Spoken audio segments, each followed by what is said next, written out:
21 ప్రదక్షిణలు చేసి ధర్మబద్ధంగా కోరిన ఏ కోరిక అయినా తీర్చే ఆలయం. అదే రాజమండ్రికి దగ్గరలోని కొంతమూరులో ఉన్న వల్లభ గణపతి దేవాలయం. ఆ దేవాలయానికి అంత శక్తి ఎలా వచ్చింది?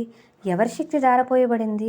ఆయనే సామవేదం షణ్ముఖ శర్మగారు. శర్మగారు నిర్మించిన ఆలయం ఇది. ఎప్పుడు ఖాళీ సమయం దొరికినా ఈ ఆలయంలో మంత్రసాధన చేసుకుంటూ గడుపుతారు. ఒకసారి శర్మగారు ఇల్లు కట్టుకుందామని స్థలం కొంటే కలలో గణపతి కనిపించి నాకు ఇల్లు కట్టమని అడిగారట.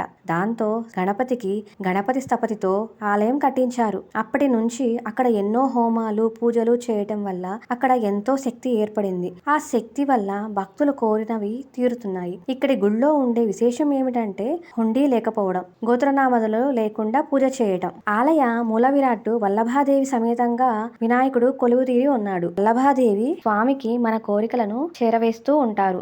ఆయన ముందు ఉండే అర్కవేరు ఎంతో ప్రాశస్త్యాన్ని సంతరించుకున్నది.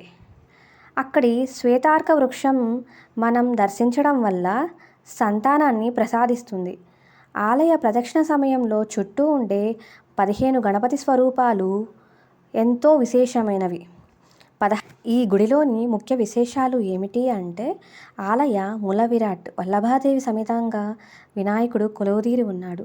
ఆమె స్వామివారి ఎడమ తొడ మీద కూర్చొని స్వామికి మనము కోరిన కోరికలను చేరవేస్తూ ఉంటారు.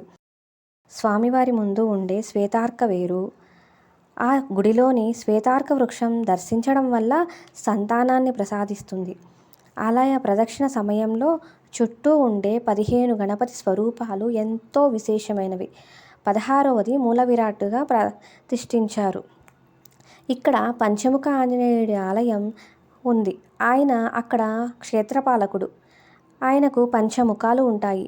అక్కడ గుడిలోని ఒక మూల అద్దాన్ని అమర్చి స్వామివారి వెనుక వైపు ఉన్న పంచముఖాన్ని దర్శించవచ్చు. ఇక్కడి గణపతి చింతామణి ద్వీపం మరొక విశేషం.